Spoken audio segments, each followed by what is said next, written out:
You have to go now. They're right behind us. What? Where do we go? Head to the subway. I'll hold them off. This scar on your face, how did you get it? What would you do if you saw the face of your greatest sin staring back at you in the form of an innocent child? What if the scar you ordered carved into someone's flesh became the mark that revealed your own daughter? Before we dive into this heart-wrenching story of regret, redemption, and forbidden love, make sure to subscribe to our channel for more unique Afro-Korean romance stories, forbidden romance, dark romance, and contemporary tales that will keep you on the edge of your seat. The coffee cup slipped from Kang Min-jae's fingers. It hit the marble floor with a crash that silenced the entire café, espresso spreading like a dark stain across white tile. But he didn't notice. His eyes were locked on the little girl sitting 3 tables away, her small shoulders shaking with silent sobs. She lifted her face to wipe her tears. That was when he saw it. A thin, pale scar running from the corner of her left eye down to her cheekbone, delicate, precise, unmistakable. Min-jae's breath caught in his throat. His hands gripped the edge of the table, knuckles white. The expensive Italian suit he wore suddenly felt suffocating. Around him, cafe patrons whispered and stared at the broken cup, but he couldn't move, couldn't think, couldn't breathe, because he knew that scar.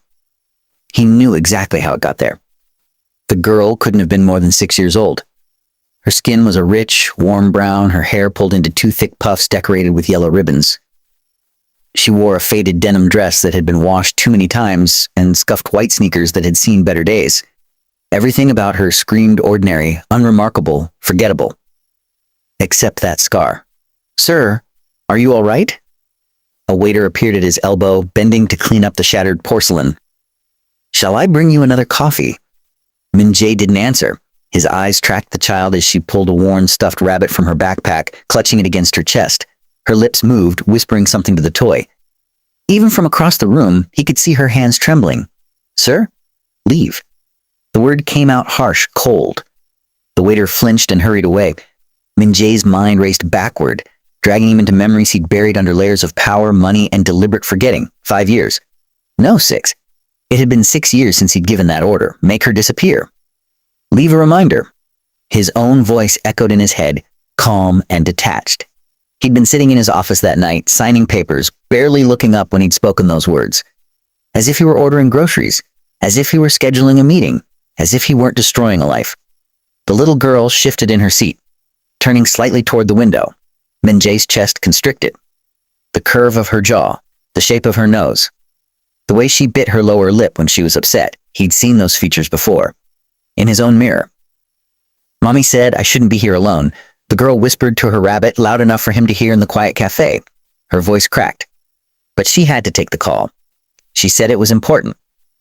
She said to wait right here. Min-jae stood abruptly, his chair scraping against the floor. His bodyguards, positioned discreetly near the entrance, immediately straightened, hands moving toward concealed weapons. He waved them off with a sharp gesture, his eyes never leaving the child. He moved closer, each step measured, controlled. This was insane. This couldn't be real. The odds were impossible. Seoul was a city of 10 million people. This cafe was nowhere near the neighborhoods where she would live. This had to be coincidence. But that scar wasn't a coincidence. That scar was his signature. The girl looked up as his shadow fell across her table. Her eyes were huge, dark brown with flecks of gold, and wet with unshed tears. She clutched her rabbit tighter. "Are you lost?" Min-jae heard himself ask. His voice sounded foreign to his own ears, stripped of its usual authority. She shook her head quickly, backing up in her chair. "No. Mommy's coming back. She's just outside." "Outside." The girl pointed toward the glass doors. Min-jae followed her gesture and felt his entire world tilt on its axis. Standing on the sidewalk, partially obscured by a streetlight, was a woman with her back turned. She wore a simple gray coat, nothing expensive, nothing designer. Her natural hair was pulled back in a low bun. She was speaking rapidly into her phone, her free hand gesturing in frustration. Even from behind, even after 6 years, Min-jae knew her. Amina Okoye. The woman he'd loved. The woman he'd destroyed. His vision blurred at the edges. The cafe seemed to spin. He gripped the back of a nearby chair to steady himself, his carefully constructed world crumbling with each labored breath. It couldn't be. But it was. The little girl was still watching him, wariness creeping into her expression. She was smart enough to recognize danger even if she couldn't name it. Smart enough to know that powerful men in expensive suits didn't usually talk to children like her. Your mother, Min-jae, forced himself to speak calmly. What's her name? The girl's eyes narrowed. I'm not supposed to talk to strangers. Smart girl. Mommy says there are bad men everywhere. She says I should always be careful. Bad men everywhere. The words hit him like a physical blow. Of course she would teach her daughter that. Of course she would raise this child to fear the world. Because the world had given her every reason to be afraid. Because he had given her every reason. Outside, Amina ended her call. She turned back toward the cafe, and for one suspended moment her eyes met his through the glass. The color drained from her face. Min-jae watched recognition flash across her features. Recognition followed immediately by raw terror. She grabbed the door handle, yanking it open so hard it banged against the frame. Her eyes darted to her daughter, then back to him, wild and desperate. Zuri! Her voice cut through the cafe like a knife. Zuri, come here. Now, the little girl, Zuri, jumped from her chair, rabbit clutched tight, but Min-jae was faster. He stepped between them and the door, his body blocking their exit. Not threatening, not yet, but unmistakably in the way. Amina. Her name felt like broken glass on his tongue. Move. She grabbed Zuri's hand, pulling the child behind her. Move now, or I swear to God. Is she mine? The question hung in the air between them, heavy and terrible. Amina's expression hardened into something Min-jae had never seen before. This wasn't the gentle woman who used to translate documents in his office, who used to laugh at his dry jokes, who used to trace patterns on his chest in the quiet hours before dawn. This woman was forged from steel and survival. You don't get to ask me that. Her voice shook with barely controlled rage. You don't get to ask me anything. Is she mine? Min-jae repeated louder. The cafe had gone completely silent. Every eye was on them. His bodyguards moved closer, uncertain. Amina's breath came in short, sharp gasps. Mommy. Zuri's small voice broke the tension. Mommy, I'm scared. Amina's face crumpled for just a second before she rebuilt her walls. She looked down at her daughter, forcing a smile that didn't reach her eyes. It's okay, baby. We're leaving. Right now. You can't run from me again. The words left Min-jae's mouth before he could stop them. Watch me. She pushed past him, shoulder checking him hard enough that he had to step back. The contact sent electricity through his entire body. For 6 years, he'd convinced himself he'd forgotten her. For 6 years, he'd buried himself in work, in power plays, in building an empire that made him untouchable. All lies. One touch and he remembered everything. But Amina didn't look back. She practically dragged Zuri through the door and onto the street, moving fast despite the child's shorter legs. Min-jae followed, his bodyguards scrambling to keep up. Amina, wait. She didn't wait. She pulled Zuri down a side street into the maze of Seoul's back alleys. Min-jae pursued, his expensive shoes slapping against wet pavement. Behind him, he heard his head bodyguard speaking urgently into a radio, calling for the car. Amina, please. She whirled on him so suddenly that he nearly crashed into her. Zuri was crying now, confused and frightened. Amina's eyes blazed with a fury that made Min-jae actually take a step backward. Please? She hissed. You're asking me, please? You tried to kill us. I didn't know. You didn't know I was pregnant? I told you. I told you and you called me a liar. Her voice rose with each word, years of pain pouring out. You said I was trying to trap you. You said I was just another gold digger trying to get her hooks into the great Kang Min-jae. Zuri tugged on her mother's coat. Mommy, you're scaring me. Amina immediately softened, crouching down to her daughter's level. I'm sorry, baby. I'm sorry. Mommy's just upset. It's not your fault. Who is he? Zuri asked, peeking at Min-jae from behind her mother's arm. Amina's jaw clenched. She looked up at Min-jae with something between hatred and anguish. When she spoke, her voice was deadly quiet. He's nobody. He's worse than nobody. Min-jae's knees felt weak. He'd faced down rival gangs, corrupt politicians, assassins sent by enemies too numerous to count. He'd stared at death and laughed. But this was different. This was worse than any bullet, any blade. The scar, he managed to say, on her face. Don't. Amina stood, putting herself firmly between him and Zuri. Don't you dare. I need to know. You need to know. Amina laughed, but there was no humor in it. You ordered your men to beat me in an alley. You told them to leave a reminder. Remember? Those were your exact words. Min-jae felt bile rise in his throat. I was 3 months pregnant. Amina continued, her voice shaking. They cornered me outside my apartment. There were 3 of them. They had knives. They were going to. She cut herself off, glancing at Zuri. I covered my stomach. I tried to protect my baby. One of them slashed my face. Said it was so I'd never forget who I belonged to. The world tilted again. Min-jae reached out to steady himself against the alley wall, his legs threatening to give out entirely. But that's not the worst part, Amina said. Want to know the worst part? The blade went deep. The doctors at the free clinic said I was lucky it didn't hit my eye. Lucky. Can you imagine? While I was bleeding and homeless and pregnant, they told me I was lucky. Amina. Zuri was born 2 weeks premature. The stress, they said. The trauma. She came into this world in a charity hospital where they almost turned me away because I couldn't pay. And when she was born, she had a mark. Amina's voice cracked. A thin red line on her face. The doctor said it was from the trauma I experienced. Said the stress during pregnancy could affect the baby. They called it a stress mark. But it grew into a scar identical to mine. Min-jae stared at Zuri, who was watching this exchange with wide, confused eyes. The scar on her small face seemed to glow in the dim alley light. So yes, Amina said, she's yours. And that scar? That's your legacy. That's what you gave your daughter. The words hit him like hammer blows. His daughter. This beautiful, frightened child was his daughter, and he'd marked her before she was even born. I didn't know, he whispered. Would it have mattered? The question hung between them. Min-jae wanted to say yes. Wanted to claim he would have done things differently if he'd known. But they both knew the truth. 6 years ago, he'd been a different man. Harder. Colder. Willing to destroy anyone who threatened his carefully constructed life. Including the woman he'd loved. Mommy. Zuri tugged on Amina's coat again. Can we go home now? I don't like it here. Yes, baby. Amina's entire demeanor changed, softening as she focused on her daughter. We're going home right now. She lifted Zuri into her arms, settling the child on her hip with practiced ease. The gesture was so natural, so full of love, that Min-jae felt something crack open in his chest. This was what he destroyed. This bond. This love. This life that could have been his. Don't follow us, Amina said, her voice flat. Don't look for us. Don't send your men. Just let us disappear like you wanted 6 years ago. I can't do that. You don't have a choice. She's my daughter. Amina's laugh was bitter. A father protects his child. A father loves his child. A father doesn't order his child hurt. You're not a father. You're just the man who tried to kill us and failed. She turned and walked away, Zuri's head resting on her shoulder. Min-jae watched them go, his body frozen, his mind screaming at him to move, to follow, to fix this somehow. But how do you fix the unfixable? His bodyguards arrived then, the black Mercedes pulling up to the alley entrance. His head of security Park approached cautiously. Sir, are you alright? Min-jae didn't answer.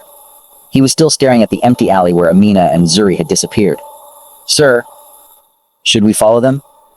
No, the word came out hoarse. No, let them go. For now. Because Min-jae knew one thing with absolute certainty. He couldn't let this end here. That little girl with his eyes and his nose and the scar he'd given her. She was his daughter. His flesh and blood. And Amina, the woman he'd tried to forget, the woman he'd convinced himself meant nothing. She'd carried his child, raised his child, protected his child from the world, protected his child from him. Take me home, he told Park. The drive back to his penthouse was silent. Min-jae stared out the window, seeing nothing. His mind kept replaying the moment Zuri looked up at him, that scar catching the light. His daughter. He had a daughter. And instead of joy, instead of pride, all he felt was crushing, suffocating guilt. That night, Min-jae didn't sleep. He stood on his balcony overlooking Seoul, the city lights spreading out like stars below him. This was his kingdom. His empire. He'd built it from nothing, fought for every inch of territory, eliminated anyone who stood in his way. And it all meant nothing. Because somewhere in this massive city, his daughter was sleeping in a bed he'd never seen, in an apartment he'd never visited, calling another man's absent father because he'd chosen power over love. He pulled out his phone and made a call. Sir? His intelligence officer answered on the first ring. I need you to find someone, Min-jae said.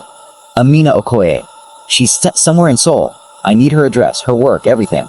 Sir, is this about? Just do it. And keep it quiet. He ended the call and went inside, pouring himself a whiskey he didn't taste. His reflection stared back at him from the floor-to-ceiling windows. Kang Min-jae, the feared mafia boss. Kang Min-jae, who controlled half of Seoul's underground. Kang Min-jae, who'd ordered a pregnant woman beaten. Kang Min-jae, the monster. The information came back within 24 hours. Amina lived in No-won-gu, one of Seoul's working-class districts. She worked 3 jobs. Translator for a small import company, English tutor for elementary students, and weekend shifts at a convenience store. Zuri attended a public school nearby, though her attendance was spotty due to frequent illnesses. Min-jae read the report 3 times, his anger building with each pass. 3 jobs. His daughter's mother worked herself to exhaustion while he lived in luxury. Zuri attended a school that was barely funded, barely safe, while he sat on millions he'd never spend. This was wrong. All of this was wrong. But the question was, how did he fix it? He couldn't just throw money at them. Amina would spit in his face. He couldn't force his way into their lives. She'd run, and she'd have every right to. He needed a different approach, so he watched. For 2 weeks, Min-jae became a ghost in their lives. He followed at a distance as Amina walked Zuri to school each morning, her hand firmly gripping her daughter's. He watched Zuri play alone during recess while other children formed tight groups that excluded her. He observed Amina arrive at her night shift at the convenience store, exhaustion etched into every line of her face. and he noticed everything he destroyed. Amina never smiled anymore. The woman who used to light up a room with her laughter now moved through the world with mechanical efficiency. She was surviving, not living. Zuri, meanwhile, was quiet. Too quiet for a 6-year-old. She didn't play with other children. Didn't raise her hand in class even when she clearly knew the answers. She spent most of her time reading books that were too advanced for her age, lost in stories that took her away from her lonely reality. The scar didn't help. Min-jae watched other children point at it, heard them whisper. Zuri never reacted, just lowered her head and pretended not to notice. His daughter was being bullied and she bore it in silence, just like her mother bore everything in silence. It was during the 3rd week of observation that Min-jae's carefully maintained distance shattered. He was watching from across the street as Zuri left school, her small backpack nearly as big as she was. Amina was running late, stuck in traffic according to the frantic text Min-jae's people had intercepted. Zuri knew to wait inside the school gate, but a group of older boys had cornered her. Monster face, one of them taunted, pointing at her scar. "Your mom give you that? Leave me alone," Zuri said quietly. "What's wrong with your face? You look like a freak." Min-jae was moving before he realized it, crossing the street in long strides. The boys saw him coming. A tall man in an expensive suit with eyes like ice, and scattered immediately. Zuri looked up at him, recognition dawning. "You're the man from the coffee shop." "Yes. Mommy said you're nobody." "Your mother is right." Zuri tilted her head, studying him with unsettling intelligence. "Then why are you here?" "Good question. Why was he here? What did he think he could accomplish?" "Those boys shouldn't have said those things to you," Min-jae said instead. "They always say things." Zuri shrugged. "Too casual, too practiced." "I'm used to it." "You shouldn't have to be used to it. Mommy says the world isn't fair. She says I have to be strong anyway." Amina's teachings. Survival lessons for a 6-year-old who should be thinking about dolls and cartoons, not cruel children and unfair worlds. "Your mother is a wise woman," Min-jae said. "Are you following us?" The direct question caught him off guard. Zuri was watching him with those eyes, his eyes, that saw too much. "Yes," he admitted. No point in lying to her. Why? How did he explain this? How did he tell this child that he was her father, that he'd ordered her hurt, that he was trying to figure out how to atone for sins that could never be forgiven? "Because I made a mistake," he said finally.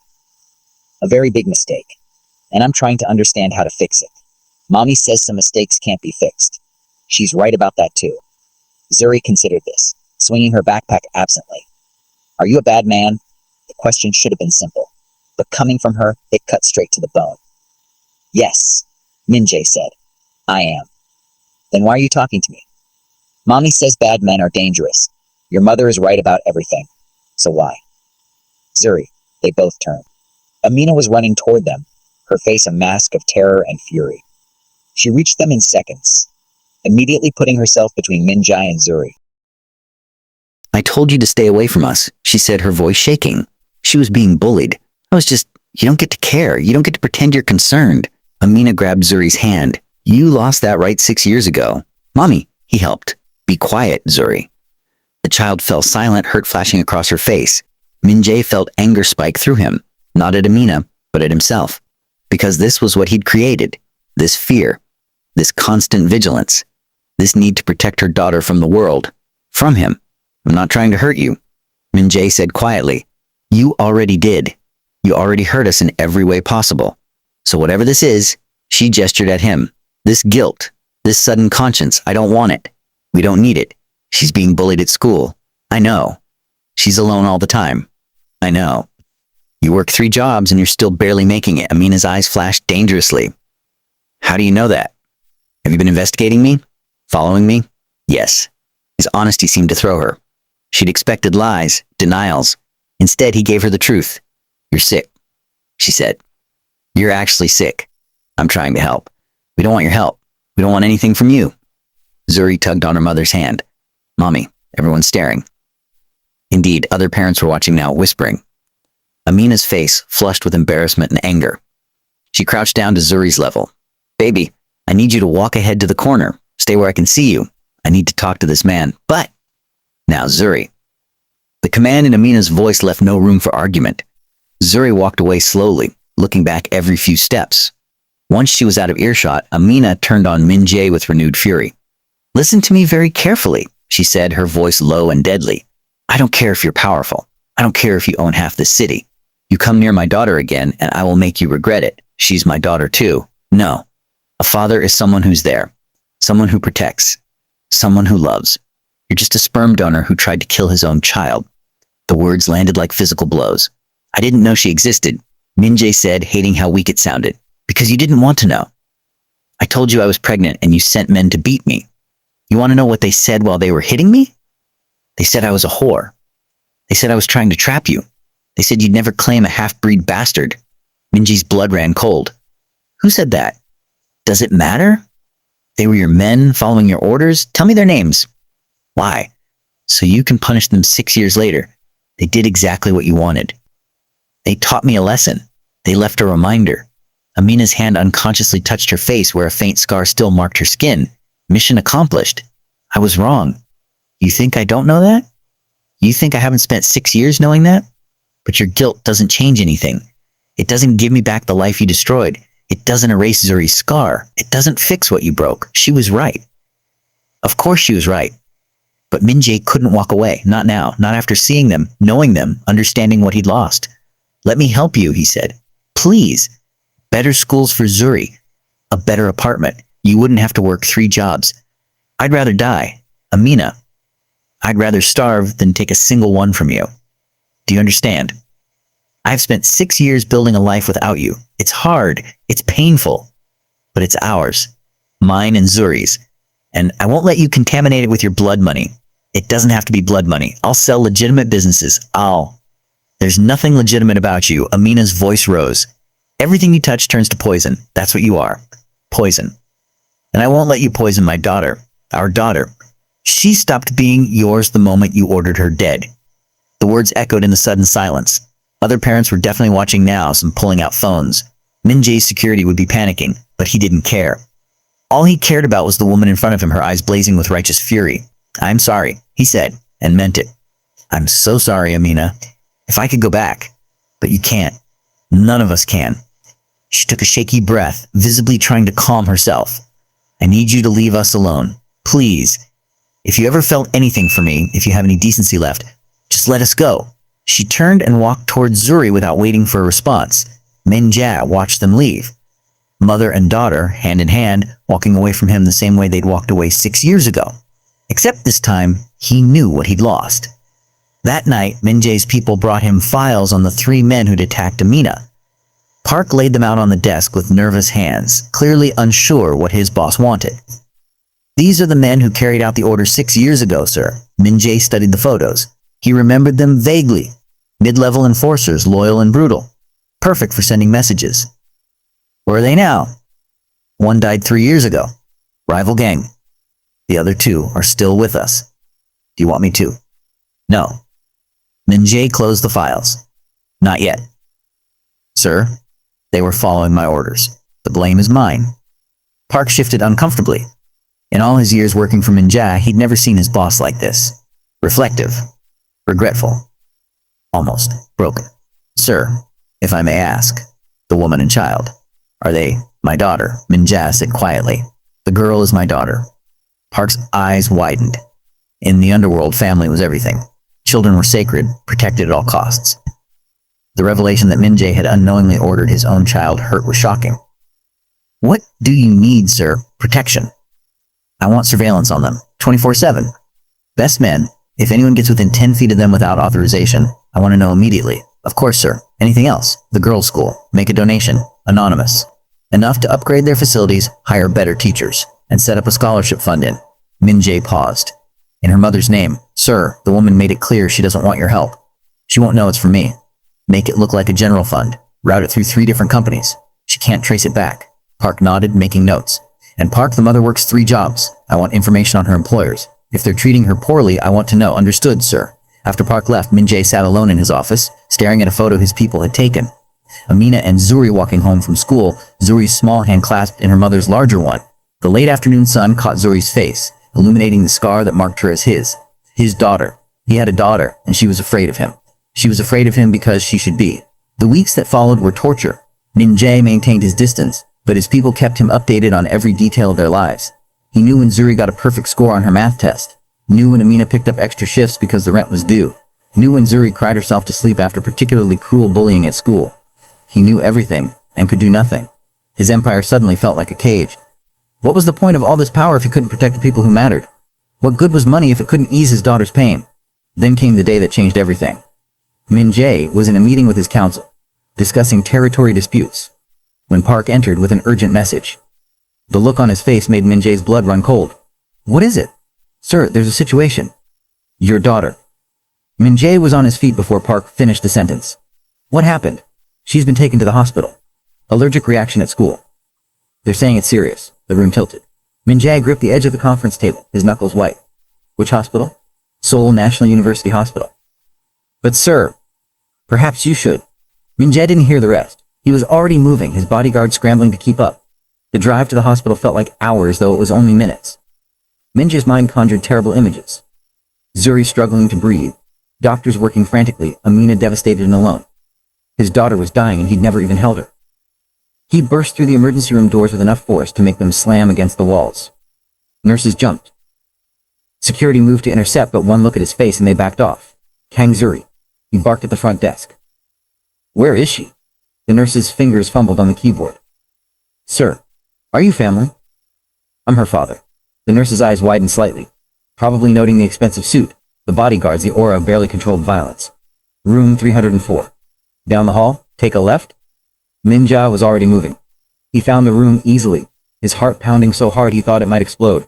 Through the small window in the door, he saw Amina sitting beside a hospital bed, her face buried in her hands. Zuri lay in the bed, small and still, an oxygen mask over her face. Min-jae pushed open the door. Amina's head snapped up. For a moment, they just stared at each other. Then her face crumpled. How did you? She started, but couldn't finish. Is she okay? Min-jae moved to the bedside, unable to stop himself. Zuri's eyes were closed, her chest rising and falling in shallow breaths. They gave her epinephrine. She's stable now. Amina's voice was hollow. She ate something at school. Someone brought peanut butter cookies. She's allergic. I've told them 100 times she's allergic, but... Her voice broke. She couldn't breathe. They called me, and by the time I got there, she couldn't breathe and she was turning blue. But she's okay now? Min-jae interrupted gently. The doctors say she'll be fine. They want to keep her overnight for observation. Min-jae reached out without thinking, his hand hovering over Zuri's. He wanted to touch her, to feel her warmth, to confirm she was real and alive. But he didn't have the right. You should go, Amina said, but there was no heat in it. She sounded exhausted, defeated. No, Min-jae. I'm staying. Amina looked at him, really looked at him, and something in her expression shifted. She saw his fear, his terror, the absolute devastation at the thought of losing this child he barely knew. Why do you care? She asked quietly. You didn't want her. You didn't want either of us. I was wrong. That doesn't answer my question. Min-jae sank into the chair on the opposite side of Zuri's bed. He looked at his daughter. Their daughter, lying so small and vulnerable between them. I don't know, he admitted. I don't know when it changed. Maybe it was seeing her in that coffee shop. Maybe it was realizing what I'd destroyed. Maybe it's just guilt. But I look at her and He stopped, struggling for words. I can't walk away. You already did. 6 years ago. I know. You tried to kill us. I know. She has your scar. Your mark. Every time I look at her face, I see what you did. I know. Amina's eyes glistened with unshed tears. Then why are you here? What do you want from us? I want. Min-jae's voice cracked. I want to be her father. I want to protect her. I want to give her the life she deserves. I want to fix what I broke. You can't fix this. Let me try. They sat in silence, Zuri breathing softly between them. The machines beeped. Footsteps echoed in the hallway. The world kept turning despite everything. Finally, Amina spoke. If you're going to be here, make yourself useful. There's a cafeteria downstairs. Get me coffee. Black. No sugar. It was the smallest of concessions, but Min-jae took it like a lifeline. Anything else? Yes. Amina's eyes hardened. Don't make promises you can't keep. Don't come into her life if you're going to leave again. She's been through enough. We both have. I'm not leaving. Everyone leaves. The words hung in the air, heavy with old pain. Min-jae understood then that Amina's wounds went deeper than the physical scar. He'd broken something fundamental in her. Her ability to trust, to hope, to believe in permanence. I'm not everyone, he said quietly. Amina looked away. We'll see. Min-jae went downstairs, got the coffee, and returned to find Zuri stirring. Her eyes fluttered open, unfocused at first, then sharpening as she took in her surroundings. Mommy? I'm here, baby. Amina was at her side instantly, smoothing back her hair. You're okay. You're safe. Zuri's gaze drifted to Min-jae. You again. Me again, he agreed. Are you my father? The question caught both adults off guard. Amina froze, her hand still in Zuri's hair. Min-jae felt his heart stop. Zuri, that's not. Amina started. The kids at school say I don't have a father. They say that's why I'm weird. But you keep showing up and mommy gets sad when she sees you and you look like me. Zuri's voice was matter of fact despite the oxygen mask. So are you? Min-jae looked at Amina, silently asking permission. She closed her eyes briefly, then nodded almost imperceptibly. Yes, Min-jae said. I'm your father. Zuri absorbed this information with unsettling calm. Did you give me this scar? The question was like a knife to the heart. Yes, Min-jae said, because lying would be worse. I did. Not directly, but yes. It's my fault. Why? How did he explain this to a 6-year-old? How did he convey the complexity of fear, pride, stupidity, and cruelty that had led to that moment? Because I was afraid, he said finally. I was afraid of being a father. Afraid of what it meant. And I made a terrible choice. The worst choice. Zuri was quiet for a long moment. Then, do you wish I wasn't born? No. The word came out fierce, certain. No, Zuri. You're the best thing I never knew I wanted. I wish I'd known about you from the start. I wish I'd been there. I wish I'd been brave enough to be your father when you needed me, but you weren't. No, I wasn't. And now I want to be, if you'll let me. Zuri looked at her mother. What do you think, Mommy? Tamina's face was a storm of emotions. I think that's complicated, baby. He seems sad. He should be sad. Are you still mad at him? Yes. Very mad. But he's here. Yes. He's here. Zuri considered this with the seriousness only children can muster when faced with adult problems. I don't know if I like you yet, she told Min-jae. You hurt Mommy, and you gave me this scar. The kids make fun of it. I know, but Mommy says everyone deserves a second chance. Even bad people. Your mother is very wise, so I guess you can try to be my father. But if you hurt Mommy again, I'll be very mad at you. It was probably the most serious threat Min-jae had ever received, and it meant more than any enemy's promise of violence. I won't hurt her, he said. I promise. Promises don't mean much, Zuri said with devastating insight. Mommy says promises are just words. Actions matter. Then I'll show you with actions. Okay. Just like that, the conversation was over. Zuri closed her eyes, exhausted from the medication and the ordeal. Within minutes, she was asleep again. Amina and Minna sat in silence. You can't undo the past. Amina said eventually. I know. And I don't forgive you. Maybe I never will. I know. But she deserves a father. Every child does. So if you're serious about this, about being in her life, then we need rules. Anything. First, you don't get to make decisions about her without me. I'm her mother. I know what's best for her. Agreed. Second, no violence around her. I don't care what you do in your business, but she doesn't see it. She doesn't hear about it. She stays innocent as long as possible. Agreed. Third, if you start this, you don't stop. You don't get to walk away again when it gets hard or inconvenient. You're in or you're out. Choose now. Min-jae looked at his sleeping daughter. At Amina, fierce and protective even in her exhaustion. At the life he'd thrown away and was being given a chance to rebuild. I'm in, he said. For everything. Forever. Amina's eyes searched his face, looking for the lie, the angle, the manipulation. She wouldn't find it. For perhaps the first time in his adult life, Min-jae was being completely honest. Okay, she said finally. We'll try. But Min-jae, if you hurt her, if you break her heart the way you broke mine, I will find a way to destroy you. I don't care how powerful you are. I will burn your empire to the ground. I believe you. Good.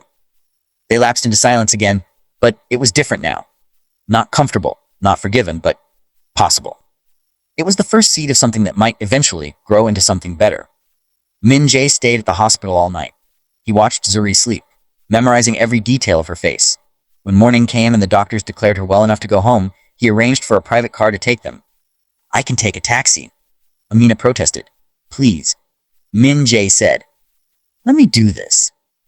She was too tired to argue. Over the following weeks, Min-jae became a cautious presence in their lives. He showed up for dinner once a week, bringing food from nice restaurants that made Zuri's eyes widen. He attended her school play when Amina mentioned it casually, sitting in the back row and feeling his heart swell when his daughter spoke her 3 lines as tree number 2. He fixed the leaking sink in their apartment, unclogged their toilet, and replaced their ancient refrigerator with a new one that Amina initially refused before Zuri pointed out it was just a refrigerator, mommy, not a bribe. He was careful, respectful, present but not pushy. And slowly, almost imperceptibly, things began to shift. Zuri started saving drawings for him. Simple things. Stick figures of her, Amina, and a tall man she labeled Dad. First time she gave him one, Min-jae had to excuse himself to the bathroom to compose himself. Amina stopped tensing every time he entered the room. She even smiled once, a quick flash when he said something dry about his mother's latest attempt to matchmake him with a politician's daughter. You turned down a senator's daughter, Amina had asked, amused despite herself. I have priorities now. The smile had faded, but not entirely. It was during this fragile period of rebuilding that disaster struck. Min-jae's enemies had been watching, waiting, and they'd noticed his sudden interest in a woman and child from Nowon-gu. They'd done their research, connected the dots, and decided to strike where it would hurt most. The call came during a business meeting. Park's voice was urgent, terrified. Sir, we have a situation. The girl and her mother. They were taken. Min-jae's blood turned to ice. Taken where? We don't know yet. The security detail you had on them. Both men are dead. This was professional, sir. This was planned. The world narrowed to a single point. Someone had taken his daughter. His Zuri. His Amina. Find them. His voice was deadly calm. Find them now. Mobilize everyone. Call in every favor. I want every resource we have focused on this. Do you understand? Yes, sir. There's one more thing. What? They left a message. They want to meet with you. Alone. They're demanding you dismantle your operations in Gangnam as ransom. Gangnam. That narrowed it down. Min-jae's mind raced through possibilities. Enemies, grudges. The Gangnam territory was worth billions. Whoever had taken them was making a power play. Set up the meeting, Min-jae said. But I want backup positioned. I want snipers. I want every angle covered. Sir, they said alone. I don't care what they said. My daughter is not dying because I followed their rules. He ended the call and stood, his council members watching nervously. We're done here, Min-jae announced. Everyone out. Park stays. The room cleared quickly. Park approached, tablet in hand, with preliminary information. What do we know? Min-jae demanded. The abduction happened outside the school. 3 vehicles. At least 6 men. They killed our security team first. Quick, professional. Then grabbed the woman and child. The whole thing took less than 2 minutes. Witnesses? Several. All too terrified to talk. We're working on it. Work faster. Min-jae's hands clenched into fists. What about the message? How was it delivered? Phone call to your private line. Untraceable. Male voice, Korean, educated. He knew details about you that aren't public knowledge. An insider job then. Or someone with deep connections. I want everyone who knew about Amina and Zuri investigated. I don't care how loyal they've been. Someone talked. Sir, that's over 50 people. Then investigate 50 people. Min-jae seek control, snapped for a moment. My daughter is out there somewhere, terrified, and someone from my own organization sold her location. Find them. Yes, sir. The meeting was set for midnight in an abandoned warehouse in Gangnam. Cliché, but effective. Min-jae arrived 15 minutes early with 20 men positioned around the perimeter. If this went wrong, he'd rain hell on whoever had taken his family. His family? When had he started thinking of them that way? When had Amina and Zuri become his family instead of just his responsibility, his guilt, his second chance? It didn't matter. They were his, and he would burn the world to get them back. At midnight exactly, a black van pulled up. 4 men exited, weapons visible. Then a 5th man appeared, dragging Amina. She had a black eye and her hands were zip-tied in front of her. But her eyes blazed with fury. No Zuri. Min-jae's heart stuttered. Where is she? Where's my daughter? Safe, the lead man said. He was middle-aged, scarred, familiar somehow. For now. Whether she stays that way depends on you. If you've hurt her. She's fine. Crying for her mommy, but fine. Kids are resilient. The man smiled, showing gold teeth. You don't remember me, do you? Min-jae studied him more carefully. Something about the eyes, the way he stood. Kim Sang-woo, he said finally. You worked for me 5 years ago. You stole from me and I banished you from Seoul. Banished. Such a nice word for what you did. You destroyed my reputation. Made sure no one would hire me. My family starved because of you.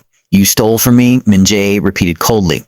There are consequences, and now you're facing yours. Sang-woo gestured to Amina. Pretty thing. And that kid, she looks just like you. Funny how these secrets come out. Let them go. This is between us. Oh no. See, I learned from you. You taught me that if you really want to hurt someone, you go after what they love. And you love these two, don't you? Despite everything you did to them, Amina's eyes met Min-jae's. Even battered and bound, she was magnificent. What do you want? Min-jae asked. I told you. Gangnam operations. All of them. Sign them over to me. That's worth 3 billion won. Then they must be very valuable to you. They were. Amina and Zuri were worth every one he'd ever earned and more. But giving up Gangnam would cripple his empire, embolden his enemies, start a war he might not win. How do I know you'll let them go? Min-jae asked. You don't. But what choice do you have? Min-jae was silent, calculating. His men were in position. He could signal them, start a firefight. But Amina was too close to Sang-woo. And Zuri was somewhere else, hidden with who knew how many guards. I need proof of life for my daughter, he said. A video call. I see her alive and we talk terms. Sang-woo considered this, then nodded. He pulled out a phone, dialed and held it up. The screen showed a small room, concrete walls, a single light bulb. And Zuri sitting on the floor hugging her stuffed rabbit. Her face was tear-stained, but she didn't appear injured. Zuri, Min-jae called out. Baby, can you hear me? Her head snapped up. Daddy? The word hit him like a physical blow. She'd called him Daddy. She'd never called him that before. I'm here, sweetheart. You're going to be okay. I promise. I'm scared. Where's Mommy? Mommy's here too. We're coming to get you. I need you to be brave a little longer. Okay, okay. Her voice trembled. The men said you wouldn't come. They said you didn't care about me. They lied. Min-jae said fiercely. I care about you more than anything in this world. You and Mommy. I'm going to get you both home safe. Sang-woo ended the call. Satisfied? He asked. Not until she's back in my arms. Min-jae straightened. But I'll deal. Gangnam operations for both of them. Unharmed. Smart man. But I have conditions. Sang-woo's eyes narrowed. You're not in a position to negotiate. I'm always in a position to negotiate. Min-jae's voice was ice. First, I see Zuri before I sign anything. Second, the transfer happens in a public place with witnesses. Third, if either of them is hurt, the deal is off and I hunt you to the ends of the earth. Threatening me when I have your family? Promising you. There's a difference. They stared at each other, two predators sizing up their opponent. Finally, Sang-woo laughed. Fine. Tomorrow, noon, Gangnam Station. Bring the transfer documents. I'll bring your girls. Alive and unharmed. Alive and unharmed, Sang-woo agreed. But Min-jae, if I see any of your men, if I suspect any tricks, I'll kill them both in front of you and then disappear. Understand? Perfectly. Sang-woo and his men retreated to the van, dragging Amina with them. She didn't struggle, but her eyes stayed locked on Min-jae until the van doors closed. The moment they were gone, Park appeared at his elbow. Sir, we tracked the van. It's heading towards Seongnam. We can intercept. No, Min-jae's voice was hard. We do this clean. No risks. Not with their lives. Sir, Gangnam is worth. I don't care what it's worth. Min-jae spun on him. My daughter called me daddy. Do you understand what that means? She's 6 years old, sitting in a concrete room, terrified, and she called me daddy. I'm not gambling with her life. Park stepped back, genuinely frightened. He'd never seen his boss like this. Emotional. Desperate. Prepare the transfer documents. Min-jae ordered. Make it legal, binding, everything. I want this done right. Yes, sir. And Park, find out where they're keeping Zuri. I want to know the location, the guards, everything. Just in case. You think Sang-woo will double-cross? I think he's an idiot if he doesn't try. But I'll be ready. The next 12 hours were agony. Min-jae didn't sleep. He paced his office, stared at the drawings Zuri had made him, replayed that video call in his mind. Daddy. She'd called him Daddy. He'd spent 6 years not knowing she existed. Weeks trying to earn her trust, and now she might die before he could tell her he loved her. At dawn, his mother called. News had spread through the organization about the kidnapping, about the ransom. Give them Gangnam, she said without preamble. It's just territory. I know, but prepare for war. The moment you hand it over, sharks will circle. I know that too. There was a pause. Then, softer. Is she really your daughter? Yes. And the mother. Someone I should have protected. Another pause. His mother had never approved of Amina 6 years ago. Had called her a gold digger, an outsider, unsuitable for the Kang family name. Bring them home, his mother said finally. Both of them. We'll deal with the rest later. It wasn't forgiveness. It wasn't acceptance. But it was permission. And from his mother, that was something. Noon arrived too slowly, and too fast.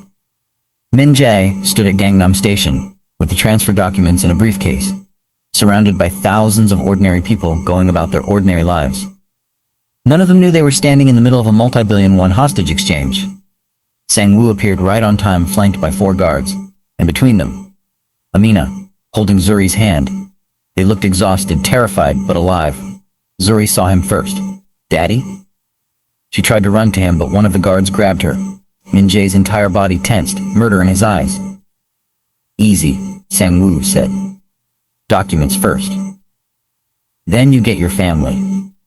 Min-jae opened the briefcase, showing the papers. It's all here. Notarized, legal, binding. Gangnam operations are yours. Let me verify. Sang-woo took the documents, studying them carefully. Min-jae waited, every muscle coiled ready. Around them, his people were positioned. Invisible among the crowds, but ready to strike if needed. These look good, Sang-woo said finally. You actually did it. You chose them over your empire, every time. Min-jae said. Now let them go. Not quite yet. See, I've been thinking. If you'd give up Gangnam for these 2, what else would you give up? Maybe I should hold on to them, bleed you dry district by district. Min-jae's blood ran cold. That wasn't the deal. Deals change. This was it. The betrayal Min-jae had anticipated. He caught Park's eye across the station, gave the smallest nod. All hell broke loose. Min-jae's men appeared from the crowd, weapons drawn. Sang-woo's guards reacted instantly, grabbing for their guns. But they were outnumbered, outmaneuvered. Amina reacted on pure instinct. She grabbed Zuri and dropped to the ground, covering her daughter with her body. Min-jae was moving before he thought, crossing the distance in long strides. A gunshot rang out. People screamed. The station erupted into chaos. Ninja felt something hot and sharp slice across his ribs but ignored it. He reached Amina and Zuri, throwing himself over both of them as more shots fired. I've got you, he said. I've got you both. Zuri was crying. Amina was praying. Min-jae's world narrowed to their heartbeats against his chest. Proof they were alive, they were safe, they were his. The firefight lasted less than 2 minutes. When the smoke cleared, Sang-woo and his men were on the ground, dead or wounded. Min-jae's team had won, but at a cost. Police sirens wailed in the distance, and there were civilian casualties to account for. Min-jae pulled back, checking Amina and Zuri frantically. Are you hurt? Either of you? No, Amina gasped. No, we're okay. But you're bleeding. Min-jae looked down. Blood was seeping through his shirt, but the wound was superficial. It's nothing. Daddy, you're hurt. Zuri's eyes were huge. I'm fine, baby. I'm fine, as long as you're safe. Police were pouring into the station now. Min-jae's lawyers would handle it. Self-defense, hostage situation, everything documented. But right now, all he cared about was the 2 people in his arms. Let's go home, he said. The aftermath was complicated. The shootout made headlines. Min-jae's lawyers worked overtime to keep Amina and Zuri's names out of it. The investigation dragged on for weeks. Through it all, Min-jae stayed close. He moved them to a safe house. A beautiful apartment in a secure building with round-the-clock guards. Amina protested at first, but the trauma of the kidnapping had shaken something loose in her. Just for a while, she agreed. Until things calmed down, but a while stretched into weeks, then months. Zuri started at a new school, one with actual security and teachers who cared. Amina cut back to one job, letting Min-jae help financially despite her pride. And slowly, almost imperceptibly, they became a family. It wasn't perfect. Amina still flinched sometimes when Min-jae moved too quickly. She still had nightmares about the attack 6 years ago, about the kidnapping, about all the ways she'd almost lost her daughter. But she also laughed more. Smiled more, let Min-jae into the small moments. Bedtime stories with Zuri, grocery shopping, the mundane magic of ordinary life. One evening, 3 months after the shooting, Min-jae was helping Zuri with homework when she looked up at him with those serious eyes. "Daddy, can I ask you something?" "Always." "Why did you hurt us? Before, I mean. When I wasn't born yet." The question hit like a sledgehammer. Amina, cooking in the kitchen, went still. Min-jae set down his pen. This was the conversation he'd been dreading. "But Zuri deserved the truth. I was scared," he said simply. "When your mom told me she was pregnant, I was terrified. I didn't know how to be a father. I didn't think I could be a father. And instead of being brave and trying, I ran away. I made a terrible choice that hurt both of you. Do you still run away when you're scared? I'm trying not to. You and your mom. You make me want to be brave." Zuri thought about this. "I get scared too sometimes. The kids at school still make fun of my scar. I know, I'm sorry. But mommy says scars tell stories. She says mine tells a story about surviving." Min-jae's throat tightened. "Your mother is very wise. She says you gave me the scar, but you also saved me from the bad men. So maybe it's a story about both things. Bad and good." From the kitchen, Amina turned away, wiping her eyes. "Maybe it is." Min-jae agreed. "Daddy?" Zuri's voice was small now. "Do you love us? More than anything in this world. Even more than your job. Especially more than my job. Good. 'Cause I love you too. And so does mommy, even though she pretends she doesn't." Amina made a choking sound. Min-jae's heart stuttered. "Your mom said that?" he asked carefully. "No. But I can tell. She looks at you different now, like she used to look at the pictures she thought I couldn't find. The ones from before." Amina appeared in the doorway, her face unreadable. "Zuri, homework time is over. Go brush your teeth." "But, now, please." Zuri scampered off, leaving her parents alone. Amina crossed her arms, defensive, vulnerable. "She's very perceptive," Min-jae said softly. "Too perceptive. Is she right?" Amina was quiet for a long time. When she spoke, her voice was barely a whisper. "I don't know. I don't know if what I feel is love or just exhaustion. I've been fighting for so long. Fighting to survive, fighting to protect her, fighting to keep you out.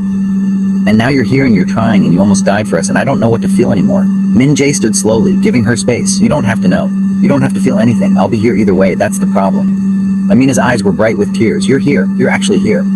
And part of me is still waiting for you to leave. For this to be a dream. For the other shoe to drop. It won't. How can you promise that? Because I spent 6 years living without you and Zuri, and I was hollow, empty. Every success meant nothing because I had no one to share it with. Every achievement felt worthless because the two people who should have mattered most didn't even know I existed." Min-jae took a careful step closer. "I can't undo the past. Can't erase the scars. But I can promise you this. I'm not going anywhere, even if you never forgive me. Even if you never love me again. I'll be for both of you. Always." Amina's composure finally cracked. Tears spilled down her cheeks. "I want to believe you," she whispered. "I want so badly. Then believe me, it's not that simple. I know." They stood there in the quiet apartment, the ghost of who they'd been and the possibility of who they could become hanging between them. Finally, Amina spoke. Okay, I'll try. To believe you. To trust you, too." She paused to see where this goes. It wasn't love. It wasn't forgiveness.